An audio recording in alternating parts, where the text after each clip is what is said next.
الحمد لله رب العالمين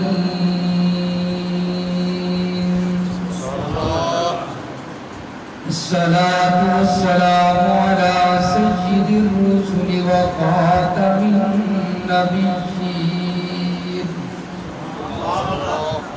وعلى آله وأصحابه أجمعين خصوصا على الخلفاء الراشدين المهديين الذين اتبعوهم بإحسان إلى يوم الدين.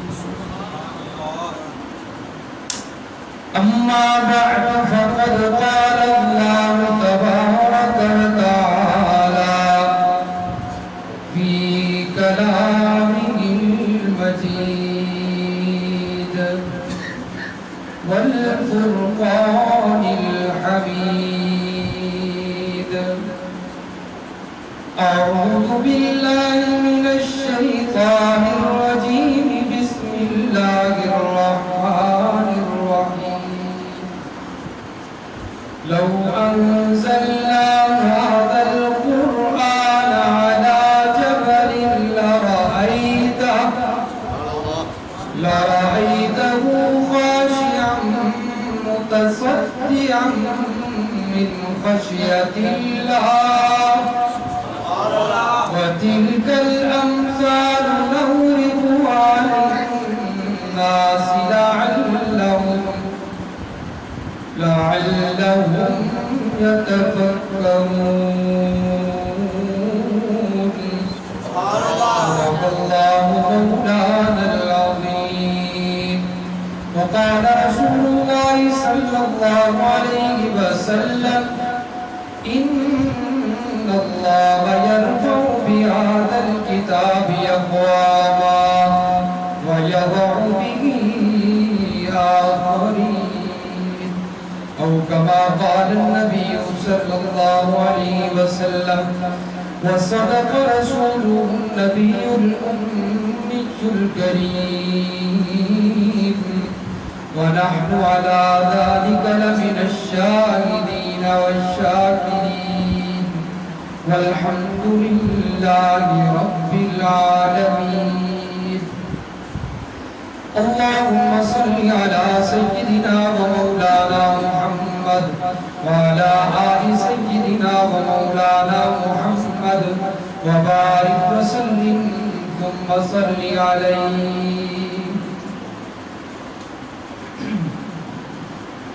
انتہائی واجب الاحترام محترم بزرگوں، عزیز دوستوں، نوجوان بھائیوں، خصوصاً علماء کرام، السلام علیکم. مجھ سے پہلے علماء کرام بیان فرما چکے ہیں اور میرے بعد بھی انشاءاللہ العزیز آپ کے سامنے علماء کرام کا ایک گلدستہ آپ کو نظر آ رہا ہے، وہ بھی انشاءاللہ اپنا ما فی الضمیر اور اپنے خیالات کا اظہار فرمائیں گے. میرے ذمہ موضوع لگایا گیا ہے عظمت قرآن.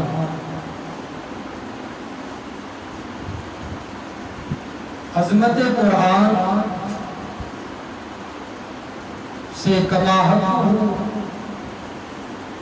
واقف ہے یا تو اللہ کی ذات یا پھر اللہ کے پیغمبر صلی اللہ علیہ وسلم. اس لیے کہ اگر کوئی ہیرا یا موتی ہوتا ہے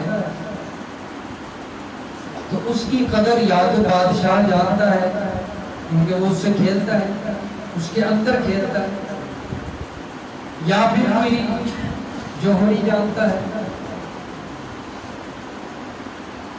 تو قرآن کی عظمت اس سے کما حق ہوگا کہ یا تو اللہ کی ذات ہے جو نازل کرنے والی ہے یا پھر اللہ کے نبی جن پر نازل ہوتا رہا صلی اللہ علیہ وسلم.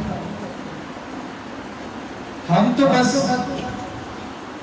اللہ تعالیٰ کے فرمان سے، نبی علیہ السلام کے فرمان سے مطالعہ کر کے کچھ نہ کچھ عظمت بیان کرتے ہیں. بہرحال قرآن سکون ہے، روح کی غذا ہے اور دلوں کو نرم کرتا ہے. اگر انسان کے دل کے اندر سختی آ جائے، نرمی ختم ہو جائے تو انسان درندہ بن جاتا ہے، انسان نہیں رہتا، اس میں درندگی والی صفات آ جاتی ہے. اور قرآن یہ دلوں کو نرم کرتا ہے.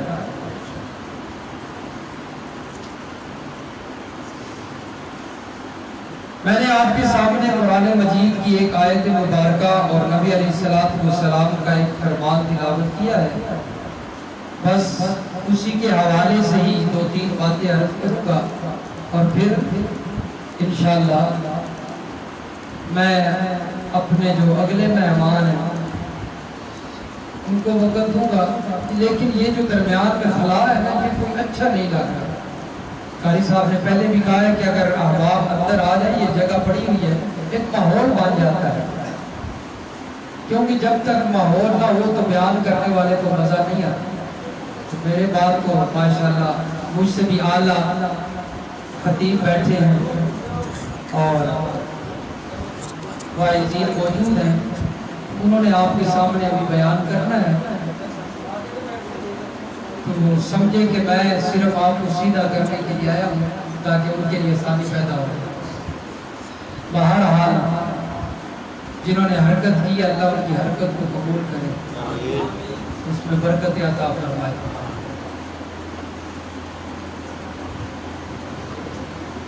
رب العالمین کا قرآن ہے. ذرا میری طرف توجہ کیجئے، وقت بڑا مختصر ہے. فرمایا لو انزلنا هذا القرآن على جبل لرأيته. سبحان اللہ. رب العالمین فرماتے ہیں اگر ہم اس قرآن کو پہاڑوں پہ نازل کرتے تو کیا ہو جاتا؟ لرأيته خاشعا متصدعا من خشیة اللہ. تو آپ دیکھتے کہ وہ ریزہ ریزہ ہو جاتے، ٹکڑے ٹکڑے ہو جاتے. وَتِلْكَ الْأَمْثَالُ نَضْرِبُهَا لِلنَّاسِ لَعَلَّهُمْ يَتَفَكَّرُونَ. رب العالمین فرماتے ہیں یہ مثالیں بیان کی جاتی ہیں، ہم یہ مثالیں بیان کرتے ہیں تاکہ تم لوگ غور و فکر کرو، تدبر کرو، سوچو وچار کرو. مثال کیسی مثال؟ اب ذرا سنیے. حضرت موسیٰ علیہ السلام پہاڑ پر پہنچے ہوئے ہیں، رب العالمین سے ہم کلام ہے.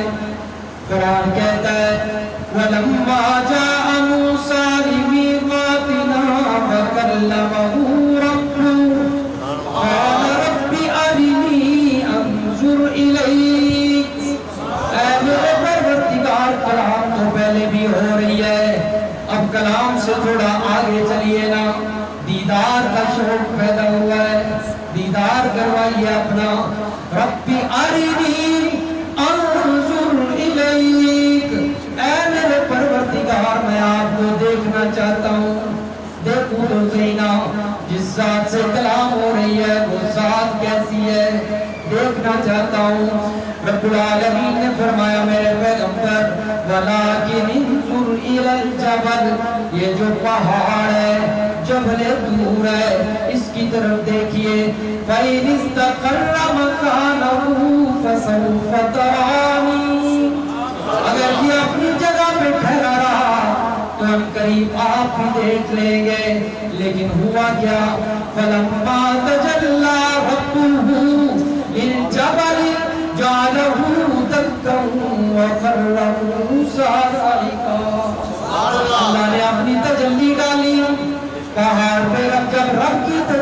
پڑی، برداشت نہ کر سکا، ریزہ ریزہ ہو گیا، ختم ہو گیا، ٹکڑے ٹکڑے ہو گیا، اور حضرت موسیٰ علیہ السلام بے ہوش ہو کر گر پڑے۔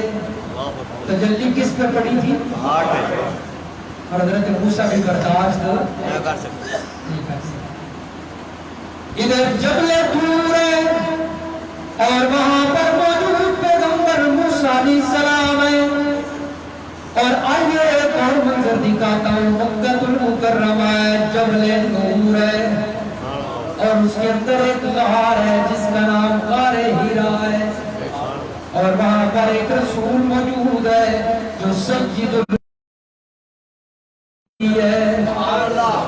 اور یہ ایسی تجلی ہے جس دل کے اوپر پڑتی ہے وہ ریزہ ریزہ نہیں ہوتا بلکہ وہ نرم ہو جایا کرتا ہے، کیونکہ قرآن دلوں کو نرم کرتا ہے۔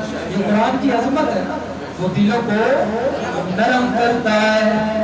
اور اس تجلی فرمایا، اس تجلی کی مثال، اور یہ تجلی جب دلوں پہ پڑتی ہے کیسے دل نرم ہوتا ہے۔ حضرت عمر رضی اللہ تعالی نبی علیہ السلام کو شہید کرنے کی غرض سے نکلتے ہیں، اور دل بڑا سخت ہے، دل سخت تھا ہی تبھی تو معصوم پیغمبر کو شہید کرنے کے لیے تیار ہو۔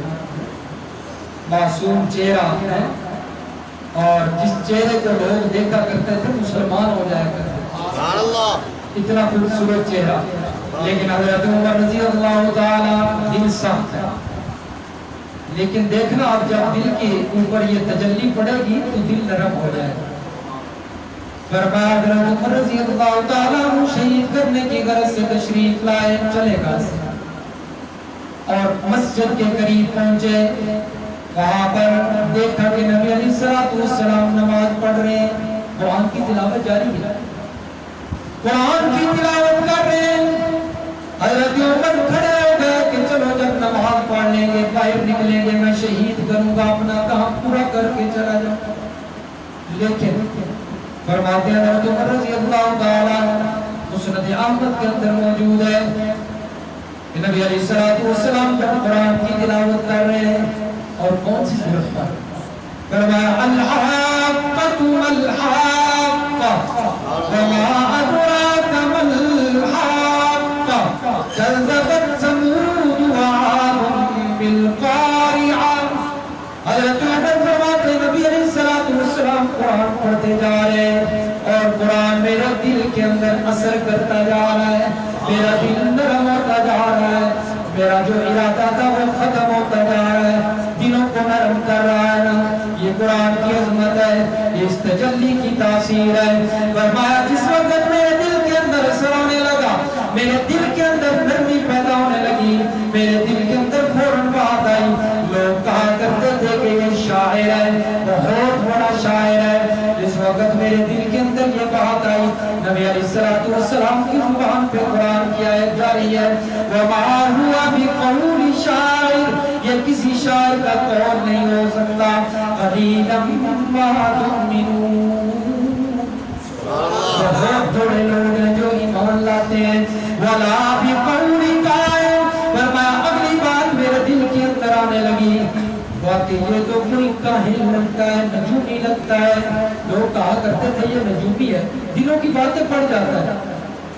لیکن نبی علیہ السلام کی زبان پر اگلی آیت جاری ہے، بلا بقول کاہن، یہ کاہن کا قول پھر کیا ہے؟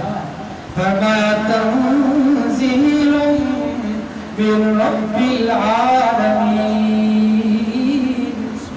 یہ نازل کرتا ہے رب العالمین کی طرف سے۔ حضرت عمر فرماتے ہیں ابھی تک سورت مکمل نہیں ہوئی تھی، ایمان میرے دل کے اندر گھر کر چکا تھا۔ کتاب ہدا میں یہ تاثیر دیکھی، بدلتی ہزاروں کی تقدیر دیکھی۔ ہاں یہ اس کی عظمت ہے، یہ اس کی تاثیر ہے۔ اور نبی علیہ السلام نے فرمایا ان اللہ یرفع بہذا الکتاب اقوام، کہ یہی کتاب قوموں کو بلندیاں عطا کرتا ہے، وَيَضَعُ بِهِ آخَرِينَ، اگر اس کتاب کو چھوڑ دیا جائے تو یہ کتاب پھر چھوڑنے والے کو کبھی کامیاب اس لیے قرآن کے ساتھ جڑیے. اس کی عظمت بیان کرنے کا مقصد ہی ہے کہ ہمارے دلوں میں عظمت پیدا ہو اور ہم اس کے قریب ہوتے چلے جائیں.